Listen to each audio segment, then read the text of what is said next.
हो दाजी आले होय धोंडा तर कालच होता सरकारी नोकरीवाले दाजी कालच धोंडा खाऊन गेले. तुम्ही कसं काय आले इकडं? अरे त्याला काय आहे, सरकारी नोकरी आहे, कधी सुट्टी घेऊन सासरवाडीला तोंड घेऊन पळत सुटतो. मला एमआयडीसीत कामाला जावं लागतं भाऊ. काल आमच्या सुपरवायझरनी मला सुट्टी नाही दिली, लोड लय होता कंपनीत, त्याच्यामुळे आज यावं लागलं सुट्टीच्या दिवशी. बरं जाऊ दे, आले तर जेवणात दास यावायचं भाताना आमरस उरलेला आहे. मी चाललो होतो उकांड्यावर फेकून द्यायला, तेवढं तुमची गाडी दिसली. काय? अरे तू काय मला बेकार चोट समजतो का? कालचा उरलेला शिळा भात आणि आमरस मला खाऊ घालतो का?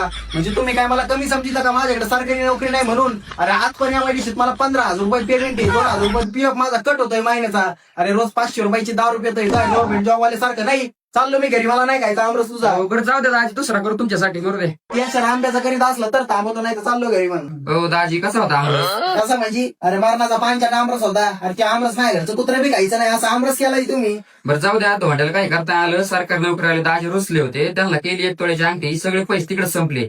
तुम्हाला आणलंय 150 रुपयाचा अंडरपॅन्ट बनेल, ताईला आणले 8,000 साडी, तेवढी घेऊन जा. 150 रुपयाचा अंडरपॅन्ट बनेल? अरे मी एमआयडीसी जरी कामाला जात असलो ना तरी पण मला इज्जत आहे. ते 150 रुपयाचे अंडरपॅन्ट बनेल आहे ना, ते सरकारी नोकरीवाला दाजी ना त्याच्या बापाला घालती. एक तर तुम्ही पुढच्या अशी करून दिली ना, तिला काही कळत नाही कामातलं. ती भाजीत साखर आणि चहात मीठ टाकी ती. एक तर तुम्ही लग्नाच्या वेळेस माझ्यासोबत लय मोठा गॅम केलेला आहे. तुम्ही लहान या पुरीचा फोटो दाखवून मोठी पोरगी माझ्या गळ्यात घातलेली आहे. एक तर ती पोरगी तुमच्या घरी घेऊन या. आता तुमच्या घरी यायचा आपला संपन्न सुटला. रात्री आता 90 लावून येतो एकदम दाजी, तुम्ही असं तमाशा घालतो ना तुमच्या घरी.